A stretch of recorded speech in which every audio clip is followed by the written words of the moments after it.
خب آخرین مورد از علل که ما راجبش صحبت میکنیم، هرچند میشه که خیلی گسترده ترش کرد، آخرین مورد اینه که واقعا یک تروما و یک حادثه ای رو تجربه کرده باشه بچه.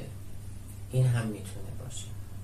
خب تروما یا ضربه روانی میتونه دیدن یا حضور در صحنه تصادف باشه، دیدن یا حضور در صحنه درگیری و مشاجره خیلی شدید،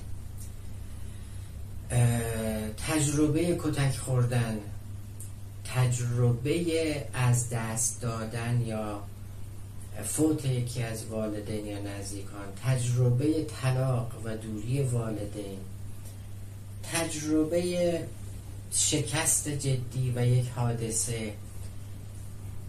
تمام اینها میتونه یکی از علل شکلگیری اضطراب باشه که حالا میتونه استرس پس از سانحه به شکل پایدار ایجاد کنه، یه شکل‌هایی از فوبیا ایجاد کنه و یک استرس حادی رو ایجاد کنه که برای چندین ماه در فرد بمونه.